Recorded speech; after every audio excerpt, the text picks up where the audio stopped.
I'll show them my fucking smoothie I'm making. All right, so we're live. Scottie Nelson is making a smoothie as we speak. We are driving it home with the professor.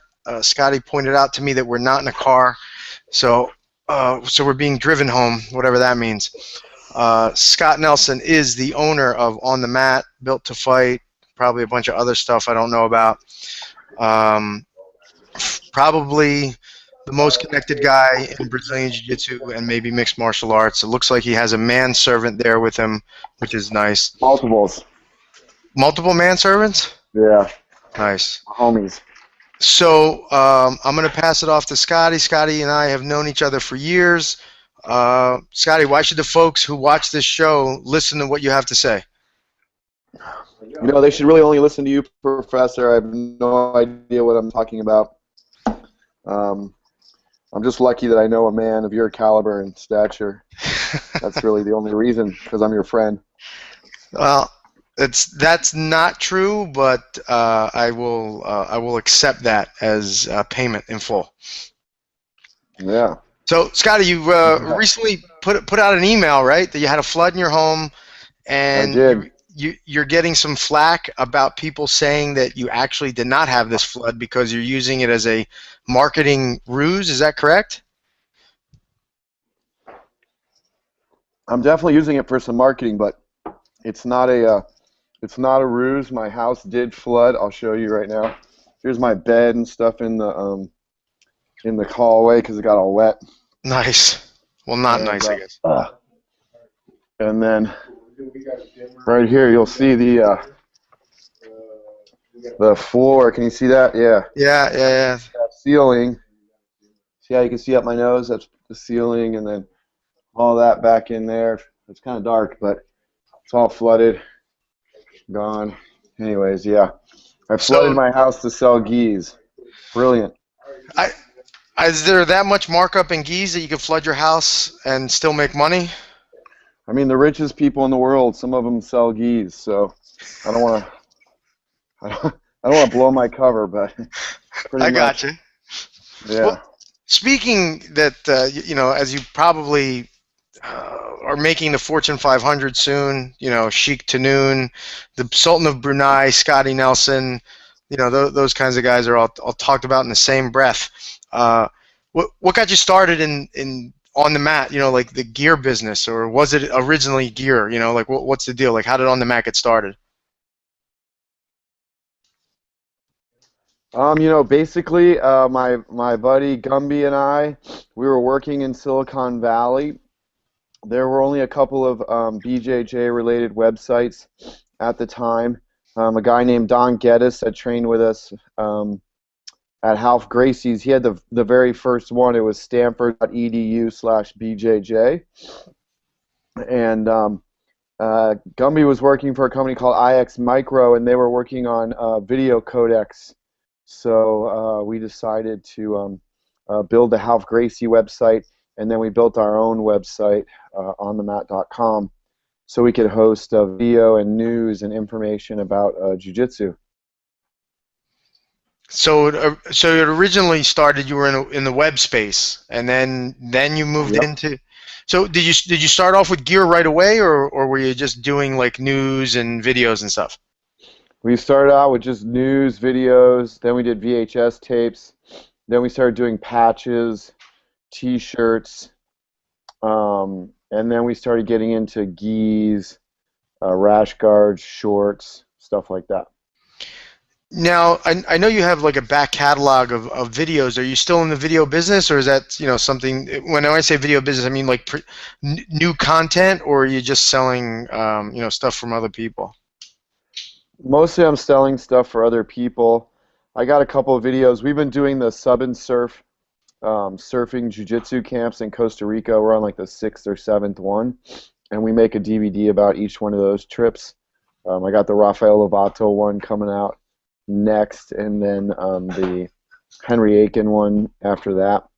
We're going down to Costa Rica with Leticia Ribeiro next time in February, and so each one of those I've been making into a DVD, but yeah, I don't do too much of the video stuff anymore. Any was that something, planned, or is it just kind of the way it's worked out? Like moving out of the video production and more into gear. When I first started doing it, my roommate, he made the Krusty Demons of Dirt and the other Fox Video VHSs back then, so there was no one really doing anything like video magazine style for jiu-jitsu. I started doing it for fun. And then, really when DVDs came along and the DVD pirating came along, I didn't really know how to combat that, and we weren't really selling that many DVDs, so it became a lot more work than it was worth doing. You'd only sell like a couple hundred DVDs when before, I did that 101 Submissions Volume 1 and sold like 38,000 copies. Wow. And then Volume 3, I barely sold like 3,000 copies. So, and you think that that's directly related to piracy? Yeah, for sure. Okay. Now, it seems like from a video standpoint, it's gone to more of this like on-demand style of, Yeah. like the Mendez brothers or MG in Action or the stuff Lovato is doing, like that kind of thing. Yeah. Yeah, that's really cool stuff. That's good stuff. That's definitely the future.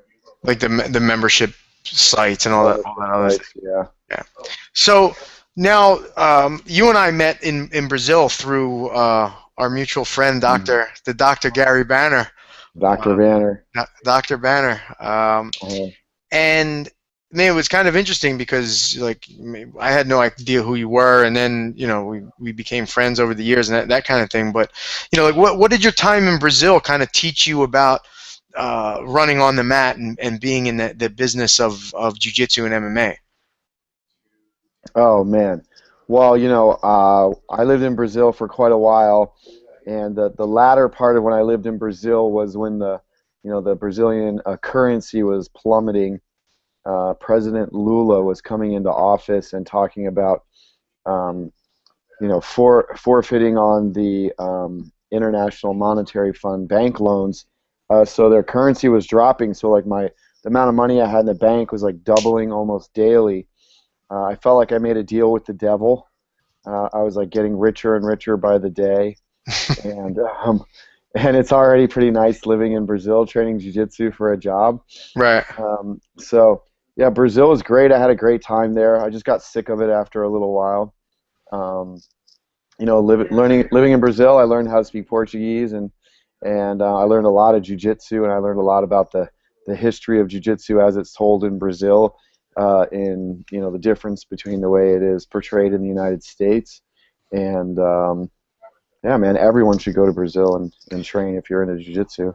But so when you were living in Brazil and running on the mat, was it as much gear oriented as it is now, or was it more the video magazine and like the dengue fevers and the 101 submissions and that kind of stuff?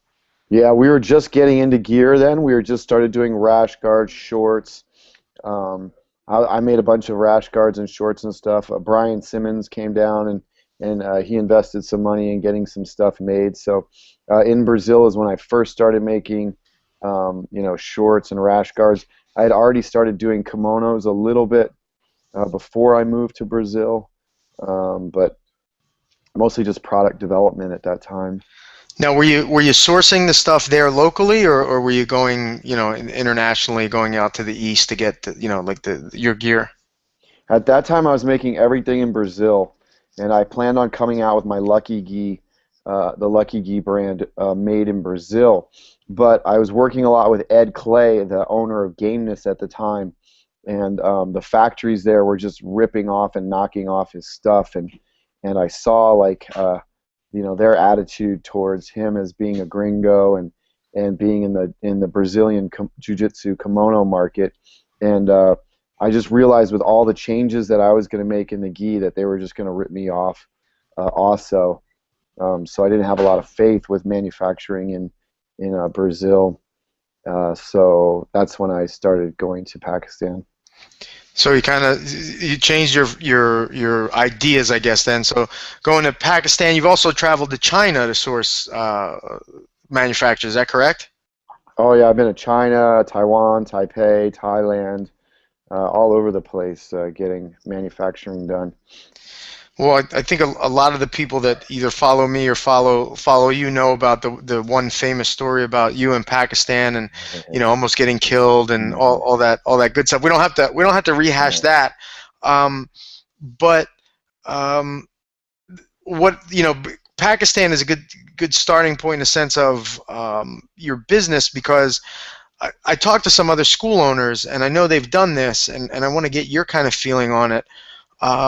Going direct to the manufacturer, right, to get custom stuff made, because just so for clarity, I get my rash guards from you, we get our gis from you, and for me it's just it's way easier, but I had to learn it the hard way because I did go and send money to Pakistan and not get stuff that I was supposed to get, and all these other things. So from your standpoint, what are other than wanting to sell people gis and rash guards, why is it easier to go through Scottie than it is the guy in Sialkot? Well, I mean, the bottom line is who you're working with. I've been in the jiu-jitsu field since 1996 when we started on the mat. Started training in '95, and I'm still here. I'm pretty easy to find. I got same cell phone number and same email address. Whereas when you ship your money off to Pakistan, you don't know who's getting it. You don't know where it's going, what's happening to it. It's really unfortunate the number of people that get ripped off over there, whether intentionally ripped off by scam artists or ripped off by people that they might actually have a factory or work at a factory, but they really don't know what the heck they're doing as far as making gis or rash guards or shorts or something. You can get good gis in Pakistan, but the rash guards and the short, the Lycor quality and the sewing quality is garbage. You got to go to China. So, but the other thing that I guess we haven't touched on is also, I'm going to assume your expertise with dealing with customs and bills of lading and all that other stuff that, as a school owner, I really don't want to deal with. It's a pain, huh? Yeah. That's why I hire people to do that. I hate it. And those are things that you think if you're ordering something from Pakistan, they just hand it to a FedEx guy and it comes here. It doesn't work that way. No, especially coming from Pakistan, being a terrorist on the terrorist watch list, it's much more difficult to import things. It takes a lot longer, and you got to kind of know what you're doing. To get stuff in. I've had stuff held over 30 days before. I recently brought in a bunch of gis for the UFC gym that were air shipped to Hawaii for the grand opening of BJ Penn's gym there. And they got stuck in customs for like over 2 weeks because they were from Pakistan going directly into Hawaii, which isn't like a common thing. And so, they wanted to, put the proverbial finger up the ass to make sure everything was okay. Okay, all right. They're doing a prostate exam. Yes, they examined the prostate. So what my big takeaway and what I've learned is that you're assuming most of the risk when it comes to sourcing the materials, the gis, the manufacturing, and all that other stuff. And then that, I have to realize that as a school owner, as somebody that wants custom gear, I'm going to pay a premium over going direct, but I don't have the risk because why? If there's a problem with a run of gi pants, what do I do? Hey, Scottie, I got a problem with a run of gi pants. You got to replace them. And then, right, so and also now I'm doing so many gis that and I see the prices that people are being quoted all the time, and I can be about the same price as most people are getting quoted, maybe $3, $5 more. I recently did a whole batch of gis for Amal Easton, a buddy of ours. Yeah. And they were really nice. They were like fancy gis, and he said like after working out all of the shipping and everything on his gis that he was getting through Pakistan, he paid me $7 more a gi and got them faster, no headaches. Everything turned out perfect the first time around. And he said even I'm ordering 500 gis, but it's just worth it to not have to what's $7 basically. Right, on a gi, if it's a premium gi, what are you getting? 180, $200? You know what I'm saying? Especially if it's an academy gi, Sure. No, well, that's good to hear, and I think people need to kind of realize that it's not just the amount of money that you save. It's kind of like the ease of doing business and kind of knowing that you're going to get the product and the history. You've done it all. So, moving on to my next question, which is a little less gear related, but more kind of your business experience. And it sounds like you had a somewhat of a dynamic shift in mindset, but also kind of how you run your business and your profit centers. What can you kind of like if you were giving somebody, I shouldn't say giving advice, but um, what kind of shifts have you made and how did you need to make them in mindset? Like, when you went from saying we're a DVD or a video production company to a gear company, we're a gear company to now we're also adding custom gear. Were those difficult shifts for you to make, or was that easy enough? Well, a lot of that was just timing with what was going on in MMA, and there we started to open our retail stores because a guy that we taught private lessons to had a retail space and invited us to use it rent free just to start selling gear out of it. And MMA was blowing up, and there wasn't. We basically sold out of all the MMA gloves that we could get, and weren't going to have any MMA gloves for 4 months. So that's when we started manufacturing our own hard goods. I had wanted to make my own gis for quite a while. Kind of being like a skinnier, lankier guy. Most of the gis that were out, back in the days, and you remember this, Perazo, or they were just boxes with, I like to say trash bags with, armholes in them. Right. Basically, there was no cut, no fit to them, and they pants fit like MC Hammer, baggy pants, and yeah, and it used to be back in the day, you wait till the Brazilian guy shows up with a suitcase full of gis, and you hope he had one that fit you, and then you paid too much for it, and you hoped if it was going to rip, it would rip when he was still there, so you stood some chance of getting another gi or something.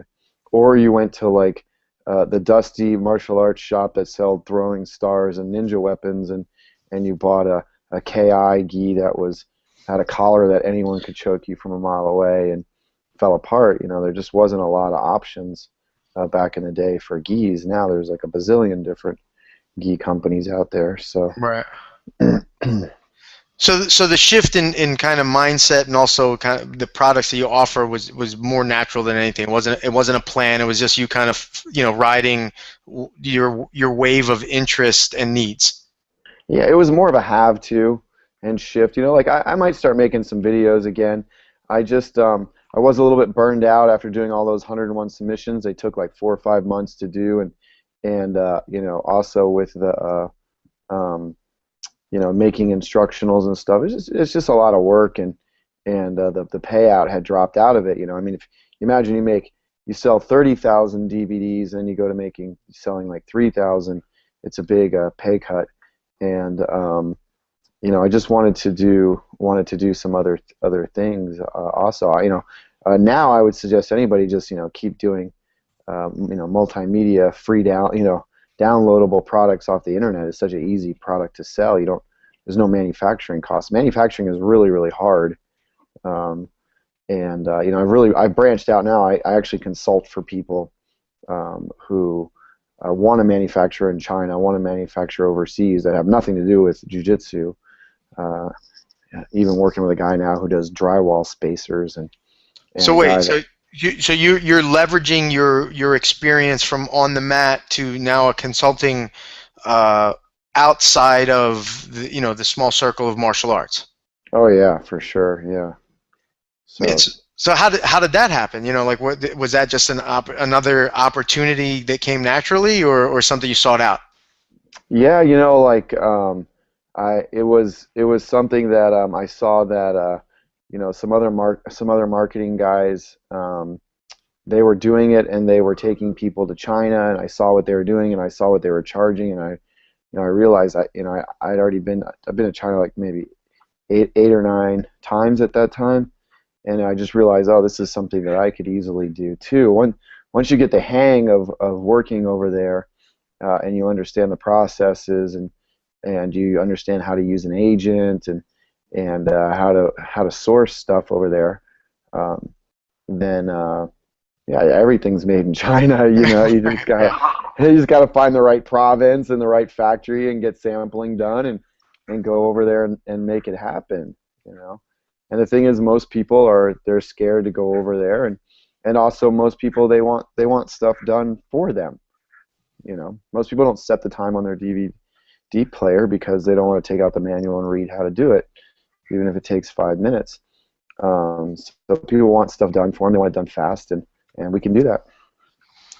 No, that's great. I didn't even realize you were kind of in that consulting space. It's interesting to hear, just because I think that's that's a natural progression of your experience. Now, for somebody that would happen across this and they're like, hey, I'm interested in going to China to source stuff. Like, what are the hurdles that you've already jumped over that your clients will not have to jump over? Like, what are the things, kind of, specifically saying that you'll be saving your clients time and money because they're using Scottie Nelson's consulting business to get this done rather than doing it themselves?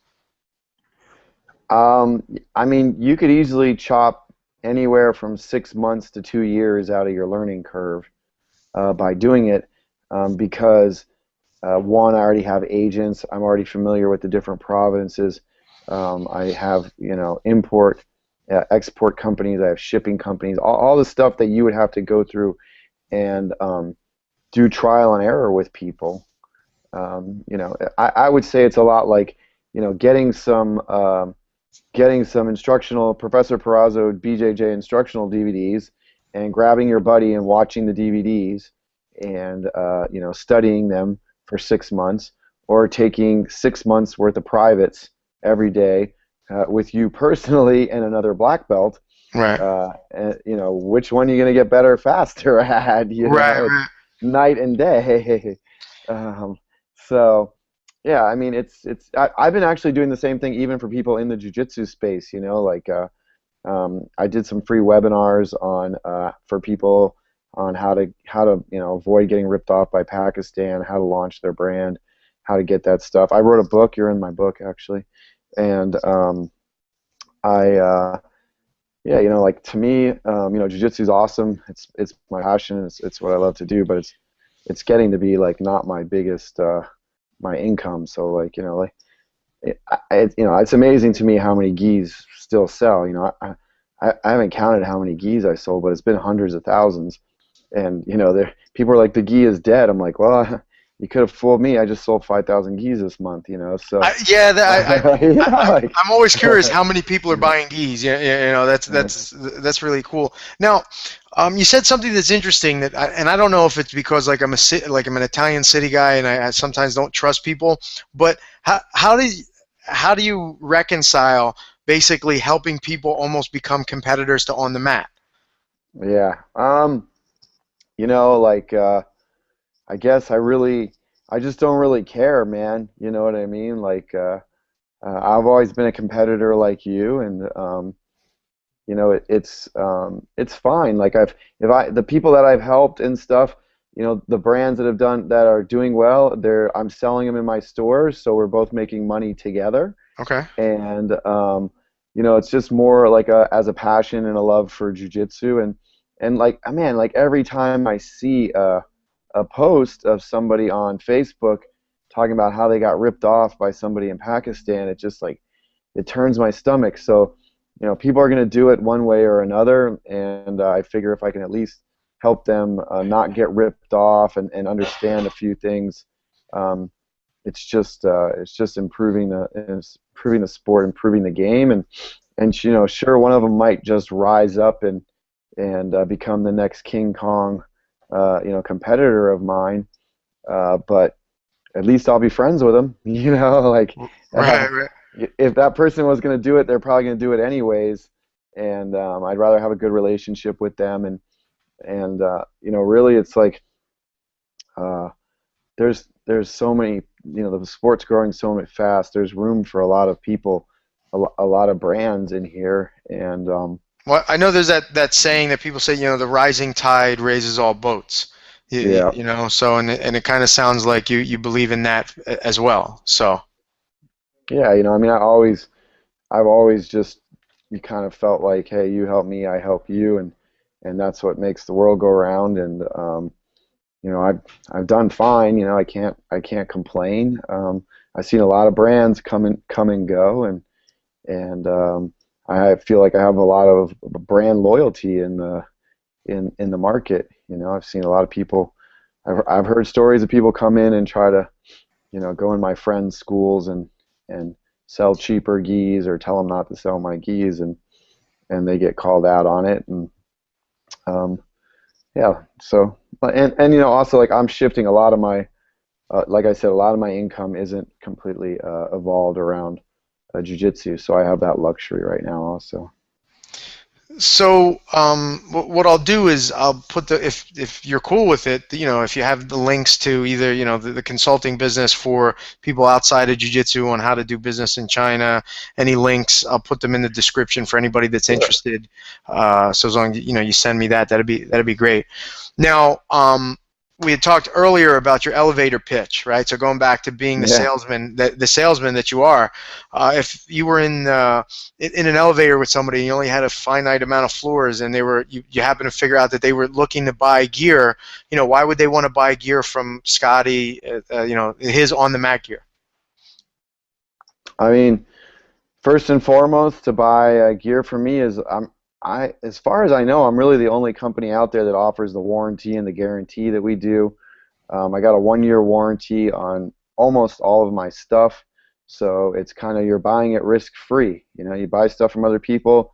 Maybe there's no warranty, maybe there's 30 days, but I've always been interested in the craft of making the stuff that I do. So I want the stuff that's defective back so I can figure out why it was defective and what happened with it. So I think that's one thing that has, you know, I'm almost 20 years in the jiu-jitsu industry now, and one of the things that's really made us stick is that if your gi rips, send it back to me. I want you back on the mat as soon as possible. I'll send you another one. You know, if your MMA glove or whatever, if it rips, that. And then the other thing is, you know, we're always innovating, coming out with new stuff. You know, we kind of spearheaded this whole designer gi trend. We're the first ones to do a lot of this stuff with the gis, triple gusset crotches, the slim fits, the half sizes, the exotic fabrics, the inside prints, the contrast stitching, all those different things that are kind of normal in the industry now. Um, you know, we were doing them back in like 2005, 2006. All right, so in the elevator you sold me That on. was a long elevator, huh? Right, yeah, but I mean, I think for me, it's the guarantee, right? I mean, Yeah, that's you know, because I know how much of a beating this stuff can take. I mean, if somebody's telling me you could beat the crap out of this stuff for a year, and you know, 10 months in it rips, I, I would think that that's great because it's normal. If you're an MMA fighter, if you're a jiu-jitsu guy, and you train as much as we train, in 10 months you're going to get a lot of wear and tear in your gi, or you're going to get a lot of wear yeah. and tear in your gloves. So, I mean, I think just the guarantee alone is enough to get some people to buy your stuff. Seems to work. There you go. There's the secret, everybody. Put a guarantee on your product. Nice. 365 days. There you All right. go. Shifting gears from guarantees to what really kind of ties this whole thing together is Brazilian Jiu-Jitsu, right? That's true. And we're practitioners. I've had the honor and luck of, you know, having Scottie at my school and, you know, training with him while we were in Brazil, and, you know, sharing techniques, which is always like amazing when you have all these different friends that do all this different stuff. You know, tell the folks at home, like, what's your lineage, like, who have you trained with, you know, where did you get your black belt from, you know, and what's your current state of training and all that other stuff. Okay. Um, well, I first started training jiu-jitsu with a guy named Hyalson, not Helson, but Hyalson Gracie in Newport Beach. That's Rodrigo Gracie's dad. Um, you know, it was just it was different back then. We were paying like $60 a class, and we learned 3 moves, and there was no sparring. And I was driving like an hour and a half to get there. So that's where I first. That was right after UFC one, and I started getting a feel for it, or UFC two, something like that. And but then I moved to Northern California. I started training full time with Half Gracie. I trained with Half. That's back when BJ and Cameron and the Camarillo brothers and Penn brothers, everybody was training out of that gym. We had Kurt Osiander was there, That was Dave probably back Carell. then the best school in the country, right? Arguably. I mean, at least the meanest guys in the country. Like I don't know if we're the best, but like it was definitely a crazy school. We had a lot of we had a lot of guys there. Half was really smart. Like he knew that we didn't have to be that technical, but if we were savages, we could beat a lot of people. And that's a top-down thing So, at House, right? I mean, the meanness starts at oh the yeah, top. sure. Mina starts at the top. Yeah, absolutely. Different era of jujitsu, man. Different. Yeah, no hand holding there, I imagine. No. So you trained with Half, and hmm what level did you make it to with Half? I got promoted to purple with Half. When I was a blue belt, I moved to Brazil, came back and trained with Half, got promoted to a purple belt. I got my brown belt from Nino Shembri, and I got promoted to black belt twice. Once by Jeff Glover on a surprise, and then by Nino, who's like really promoted me, my instructor and my friend. Well, Jeff's my friend too, obviously, but yeah. So was that awkward at all, getting the black belt from Jeff and then again from Nino? Like how did that play out? Yeah, it was. It was awkward. It was unexpected. Like Jeff just gave me a black belt when we were down in Costa Rica on the sub and surf trip. He said that I've been training way too long to be a brown belt. He was probably right. I think it took me like 17 years to get my black belt. It's nice being like a purple belt for 7 years, though. People don't expect much, and then you get to romp on them a little, but sandbag. Um, but yeah, it was like out on the internet and everything before I even got a chance to talk to Nino, so it was a little bit awkward and stuff, but it was okay. I went back to the academy and we talked, and then Nino promoted me there. All right, cool. So you didn't have to kind of get demoted and then re-promoted. So it's kind of well, that's cool. At least he was One cool. class. All right, Yeah, he was not cool bad. about it. Nino's Um, super cool. yeah, so I mean, he's like from a standpoint of if we were to talk about, right? I guess we could segue into this now. Um, High level, technical, modern jiu-jitsu. Nino's probably the guy that ushered in that era, wouldn't you say? Yeah, I mean, he was doing crazy stuff before anybody was doing crazy stuff. All this rubber guard stuff, like all that stuff, he was doing it, you know, late 90s, early 2000s. And now using that, I know that you're part of the Save Jiu-Jitsu. Is that what is Save Jiu-Jitsu, yeah. Save Jiu-Jitsu, right? No scissor banging. No, that's right. Um, and I know you're very tight with Henry Akins, and he's one of the few Hickson black belts, but also kind of carries that very fundamental idea of jiu-jitsu. And I want to kind of get your whole view on the saving jiu-jitsu and the current state of competitive jiu-jitsu and kind of what problems you're seeing with it. Well, I don't know if there's a problem. It's just shifted away. Henry sums it up best when Henry says, jujitsu, the jujitsu that we learned, that I grew up on, was jujitsu that was used to fight any other martial art. And that's what you were taught, like wrestlers do this, karate guys do that. And it was, street fighting / self-defense, martial art, like we didn't even call it a martial art. And now, jujitsu has developed into jujitsu to beat jujitsu, which is cool, which is fine. It's just, in my opinion, the rules have come so far away from anything that really resembles a fight.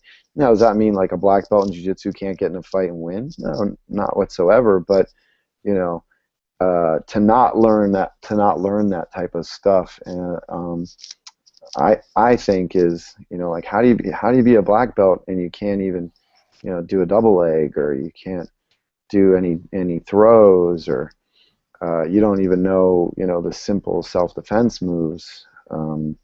So I don't know. It's just I guess I'm gotten old. Well, right. It's kind of like music used to be better, right? Yeah, like as opposed to the crap that comes out today. But I come from the same era that you came from, and when I first started, it was because of UFC number one and number Yeah. two. And I don't know, owning a school, a lot of people are starting. They start because of the UFC, but it's different. It's not because of, hey, I want to learn how to fight. They just want to be, oh, I want to get in shape like those guys, Yeah. or something odd like that. But I see, and you probably travel to much more schools than I can, is that there really isn't even, I'm not even going to say a focus, but even an attempt to teach beginners self-defense. Right. Or a takedown or anything, So, yeah, it just is what it is. The growth of the sport, we all wanted to see the sport grow, and we wanted it to become, obviously I want to sell more gis. You want to have more students. So for it to grow, Half used to ask me all the time, how come so many people quit? It's like, well, every warm up, we don't have to wait till someone throws up to end the warm up. Like when we used to have new guys come in, that warm up, you were going to go as hard as you could until the new guy threw up. And if, God forbid, if that guy was in shape and no one threw up in like 45 minutes, then we had to beat the living shit out of him because we just had 45 minutes of hell warm up because he didn't throw up. Like, look, motherfucker, you should have gone and thrown up. Now I got to kill you. Right. But the thing is, I do think that the rules and the way that the sport's set up could have continued the self-defense style, fight-oriented tradition a little bit more. You can't say anything. You can't take anything away from the technical level that the guys have today. Is unbelievable. Like, you could take a blue belt from today and probably put him in Mundial 96, and he'd be all over people because his technique and stuff is so different, and he's so technical. So, it all kind of, it all started with Holeta versus Lineage in 1996 when he jumped guard. Like nobody jumped guard before that, right? So you're not going to jump guard in a street fight. So it started all the way back then. Like there's been different, evolutions of it. Of course, Eddie Bravo, although he talks a lot about his system, his guard system for MMA, has always played a bottom position pull half guard. Well, you're not going to do that in the street either. So it's been an ongoing thing. It's not a brand new thing. It's just that in my opinion, the rule set right now, they kind of suck. I think they're boring. We don't see. There was a time where like flying submissions was the thing to be able to do. Guys were flying arm locks everywhere, jumping into leg locks, jumping into omoplatas. Well, that went away. You don't see people trying to submit as fast as possible. Standing wrist locks. Remember, standing wrist locks were like, so nope, you can't wrist lock anymore. We got to ban that. Like you gotta all these like adding of rules that to me is like the wussification of the sport. It's like, how are you a black belt, but every submission's not legal in a submission-based martial art? Like, are you kidding me? A white belt in Sambo can do a heel hook, but a black belt in Jiu-Jitsu can't? Yeah, that's always been kind of, and I kind of grew up in the system where they told you don't do the heel hooks, and then as I kind of got away from that, I was like, well, why not? Why can't we? Why shouldn't we? But it brings me to what I think is an interesting question. Do you feel like kind of the growth of the sport is a problem because of lineage? It had a different lineage of the Gracie family taking the sportive aspect further. Would this have not happened? Do you know what I'm saying? Like, if you look at Hickson, Horian, Helson, that Elio's lineage, as opposed to, say, the Carlos lineage, who seems to have taken it a little bit differently. Or maybe I'm wrong. I don't know. Maybe I'm looking too deeply into it. But what are your thoughts on that? I mean, they've all done tournaments at different times. Just Carlinhos ran the biggest ones, hands down the most profitable ones, and Carlinhos is probably responsible for one of the largest, growths in the sport. You can't take that away from him. Helson used to do tournaments. We all know what happened with those, and Hickson's done a couple of tournaments, and Horian's done a few tournaments, but no one's consistently put on thousands of tournaments successfully like Carlinhos has had, and he's really been a driving force in it. But this whole concept where, hang on, my battery's gonna die. No problem. This where they're, I don't, with the IBJJF, where they feel the need to add new rules at almost every event. I just don't. You see like a little tiny injury happen, and all of a sudden something has to get banned from the sport permanently. Like, I don't really understand knee reaping. Haven't seen that many people really get their knees blown out. I've seen more people bust up their toes in the mats not being taped together. I've seen people get hurt more on takedowns probably than anything else. So I don't really understand the random application of the rules frequently. Right, but and to what you're saying, isn't that the kind of the unwritten contract that we're writing with each other? We're like, this is a combat sport. This is a martial art. We run the risk of getting hurt because of the techniques that we practice in practice. Like, why take them away in competition? I don't know, man. I agree. It's like, that's what I said. It's like the wussification of jiu-jitsu, man. It's like, I see it when I train, man. I go places and I train, and I just roll my old school game, and people will be like, sometimes I'll just stop and show people there's a heel hook there. I won't heel hook them, and they'll freak out like, no heel hooking. I'm like, I didn't even start to heel hook you. I'm just showing you that you're wide open for a heel hook. Or maybe I do the De La Hiva, the old school De La Hiva way, and people are like, your foot's gripping my knee. And it's like, does it hurt? Are you tapping? Or are you just pointing out the reap? You know what I mean? Like, what's your point here? One of my purple belts made a really interesting statement one day, and he's training with somebody, and he knee bars him. He's like, that's not legal in your division. He goes, I'm not training to be the best purple belt in the world. He goes, I'm training. I want to have the techniques of a black belt. So why would I not do them at purple belt? And I was like, fuck, dude, that's like really, you're right. Why would we limit your submissions based upon your belt? Will we adjust training based upon a tournament? Yes, so that we can maximize our ability to win based on the rule set and your belt, for sure. But the guy should be training everything in a safe manner. Obviously, we don't want to kind of injure people. You don't want a brand new white belt. You're not going to show him how to do a heel hook because he doesn't understand the concept of when to stop, and doesn't have the brotherhood, the relationship with the other people in the academy. That I could totally get. But if you've been training there long enough and you're a blue belt and you know everybody in the gym, every once in a while you get the motherfucker that wants to hurt everybody, but we get him at some point too. You're there with your friends, your team, you're not heel hooking people in practice or rip their knees out. Even in tournaments, like, it's just not, I don't know. I don't get it, man. I'm just how old are you now? 44. Yeah, we're old guys, bro. We don't get it anymore. It's we used to. When we were hanging out in Brazil partying, we got it. Not anymore. Yeah, exactly. So, hey, man, I appreciate you being on. I definitely feel like there was a lot of knowledge dropped, and anybody that watches this whole thing is gonna learn something from it. So I appreciate you being on. Anytime, brother. All right, man. Be safe, and any links will be in the description.